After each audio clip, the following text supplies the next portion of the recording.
Alright, may project na naman akong Raider 150 So basic lang to, madali lang to siya. So papakita ko na rin sa inyo kung anong issue nito. Era, tapos clutch, tumatakbo na siya. So dapat hindi ganoon, di ba? Pag primera clutch, dapat hindi siya tumatakbo pag pinipisil mo yung clutch. So yun ang nito, issue. So pinagawa daw to bago yung lining. Yan. Bago yung lining. Tapos yun, nagkagano na siya dahil dapat hindi na tinanggal to.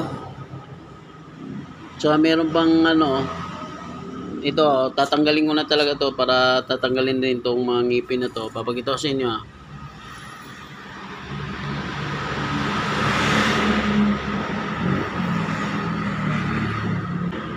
Itong sa clutch basket makikita nyo puro may ngipin. Nakauka na siya, may uka, may groove. So ayan, halos karamihan. So tatanggalin natin yan, pero tuturo ko sa inyo bakit kahit naka-clutch tumatakbo pa rin Ang issue nito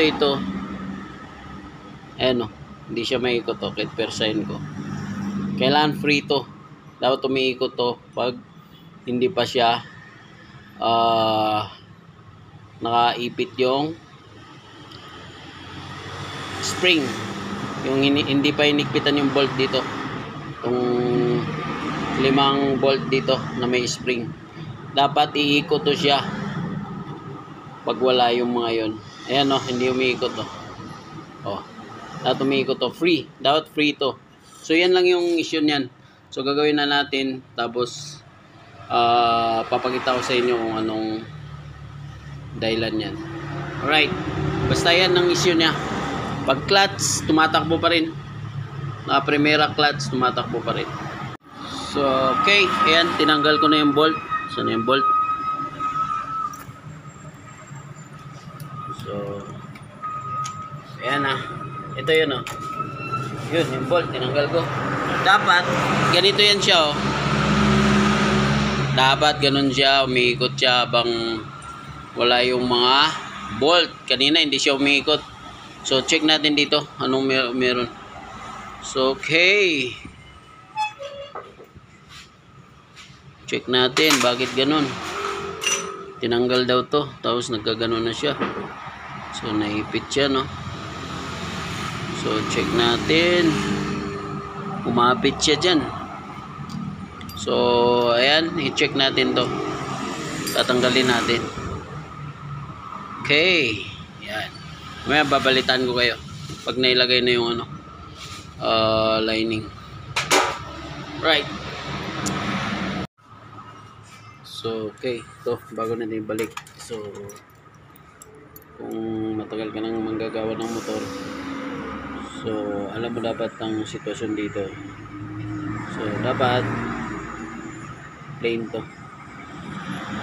So yan, kailangan natin tatanggalin yan para hindi mag-stuck yung lining dyan pag nagbitaw ng clutch. So kasi yung clutch, didikit yan lahat pag binitawan mo yung clutch yung lining, didikit lahat yan pag binitawan mo yung clutch. Yung clutch so pag binitawan mo yung lining, papakat lahat yan, didikit-dikit yan sila. So tatanggalin natin yan. Alright, so tingnan nyo yung pagkakaiba niya tsaka yung ginalugad ko. Ayan so ayan, makapal yung niya group. So ayan, malapit na tayo. So ang pinaka talaga nito, pinaka issue nito, ayan pagitan ng to, basket at saka hub. Pumakat siya dito, naglock siya dito. Ayan nakikita niyo yan pumakat siya dyan. So ayan, gagawin natin para hindi siya pumakat. Alright, so ayan, natanggal ko na rin to. Yung mga groove na makapal.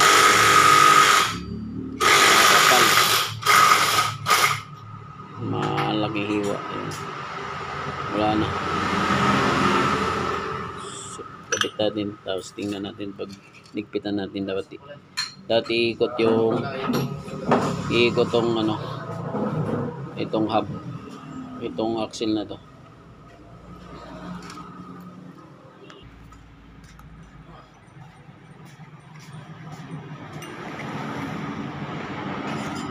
Yan, ikpitan na natin. Titingnan natin kung papakat pa rin siya. Paalang, oh. Pag nasugat, sigurado hiwa.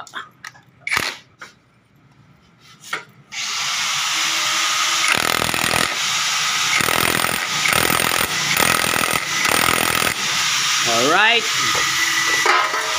Oops. Oh, nagpitan na natin. Hindi pa rin siya umikot. Tanggalin natin ulit. Dapat iikot to siya.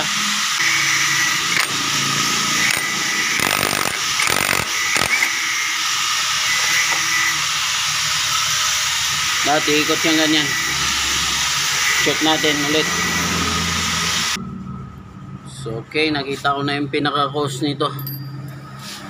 So, ayan. Nasubrahan sa ano, umatras yung bearing. Paano kaya natin nilahin to? So, ito yung ano niya, oh, pinaka-cause niyan. Yung bearing, ayan, oh. Nagawang, paano natin nilahin kaya yan? Mas may fuel cap tayo. Nang anong motor? Ay, wala. Vacuum. So, ayan, papakita ko sa inyo, ha. Lumubog yung ano. So, nagkaroon siya ng siwang dito. So, ayan, bakit pinalo to? Nung tinanggal, naigpit is inimpak siguro, pinalo dito. Inimpak. Pinalo ng martilyo siguro. Kaya umatras yung bearing. Kaya ganun ang nangyari. So, ang gagawin natin, paano kaya to?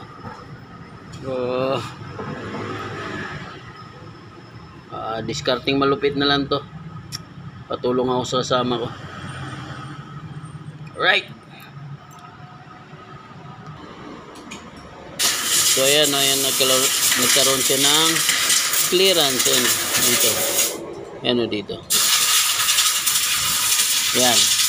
Lumayo siya. Kaya yung ano,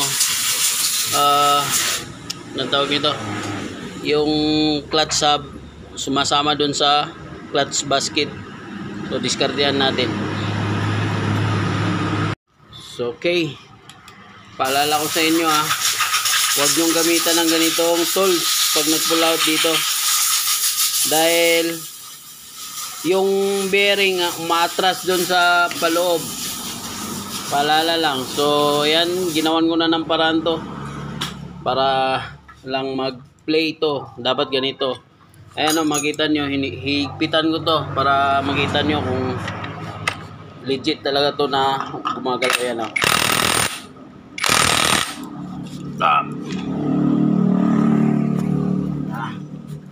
Kaya pinawakan ko dyan. Saan yung ano dyan? Saan? Saan mo na ako.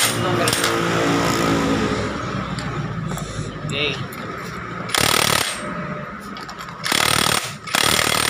Yan. Simpleng makawala pa yan. Oh, sobrang higpit na, oh. Pero nagpe-play siya. Ito yung dapat. So yung una, grabe, yung gumawa nito, paalala ko sa iyo. Dapat wag mong ganun. Kung ganun ang gagawin mo, wala. Kawawa yung may-ari ng motor. Ay, galing ah.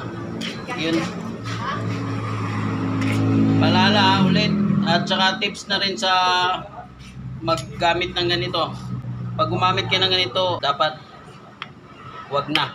Kasi maano siya, uusog yung bearing. Tapos maglalak na to, hindi na iikot to. So okay na to. So yan lang paalala ko sa inyo. So right, pwede na yan pag nag-clutch ka dito.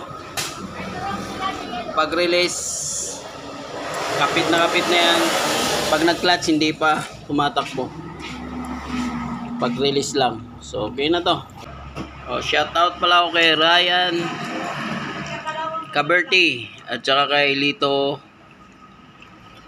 Ginon at saka Randy Ginon ano.